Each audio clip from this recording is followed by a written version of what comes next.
કરજણ તાલુકા શહેર કોંગ્રેસ દ્વારા વિરોધ નોંધાવવામાં આવ્યો। નીટની પરીક્ષાનું પેપર લીક થયું, લાખો વિદ્યાર્થીઓના ભવિષ્ય સાથે ચેડા થયા। તેને લઈને તો વિરોધ નોંધાવવામાં આવ્યો છે, પરંતુ સાથે સાથે પ્રી મોન્સૂનની કામગીરીને લઈને પણ કરજણમાં કોંગ્રેસે વિરોધ નોંધાવ્યો છે।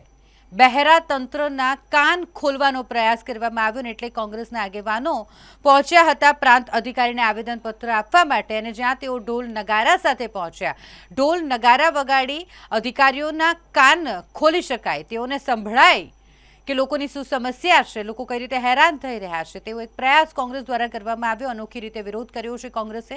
હાથમાં પ્લેકાર્ડ સાથે પ્રાંત અધિકારીને તેઓ આવેદનપત્ર આપવા માટે પહોંચ્યા। આજ રોજ ઢોલ નગારા સાથે સુતેલા તંત્રને જગાડવા માટે પ્રી મોસમની કામગીરી હોય કે નેટનું જે પેપર લીક છે એના માટે કરજણ તાલુકા અને શહેર કોંગ્રેસ દ્વારા આવેદનપત્ર આપવામાં આવ્યું હતું અને જણાવ્યું હતું કે અમે જે મુદ્દા દર્શાવ્યા છે, 10 મુદ્દા જે દર્શાવેલા છે એ મુદ્દાસર કામ થવા જોઈએ। રોડ રસ્તા જે ખરાબ છે, અત્યારે પાણી ભરવાને કારણે રોગચાળો ફાટી નીકળે છે, તેમજ ગટર નારાનો જે સમસ્યા છે જે અત્યાર સુધી સાફ કરવામાં નથી આવી। એસી ચેમ્બરમાં બેસી રહે છે તંત્ર દ્વારા દરેક અધિકારીઓ, પણ કામ સ્થળાંતર પર થતું નથી। એટલા માટે અમે દરેક જગ્યાએ આ બાબતની રજૂઆત ન થાય એટલા માટે પ્રાંત અધિકારીને રજૂઆત કરી છે, અને જ્યારે વરસાદની સિઝન આવી રહી છે ત્યારે વહેલામાં વહેલી કામગીરી ચાલુ કરવામાં આવે કે જેનાથી અકસ્માત સર્જાવતા ઓછા થાય છે અને જે ગંદકીનું સામ્રાજ્ય જોવા મળે છે એ થતું નથી। એટલા માટે આ કરજણ તાલુકા કોંગ્રેસ શહેર અને તાલુકા કોંગ્રેસ સમિતિ દ્વારા આવેદનપત્ર આપવામાં આવ્યું છે। કઈ માંગોને લઈને આપણે આવેદનપત્રની વાત કરી, તમે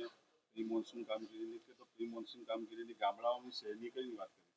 કરજણ શહેરની વાત છે અને કરજણ ગામડાઓની વાત છે। જે રોડ રસ્તા છે અત્યારે પણ એ બિસ્માર હાલતની અંદર જોવા મળે છે, તંત્ર સૂતેલું છે। તમને કોઈ જગ્યાએ અત્યારે પ્રી મોસમની જે કામગીરી છે એ ચાલુ દેખાઈ નથી રહી। જેવી ગટર નારા હોય, જે આરોગ્યને લગતા હોય, વીજ થાંભલા હોય, એવા ઘણા બધા મુદ્દાઓ છે જે અમે આવેદનપત્રની અંદર રજૂ કરેલા છે। એ કામગીરી થાય તો પ્રજાને રાહત મળે એવી છે।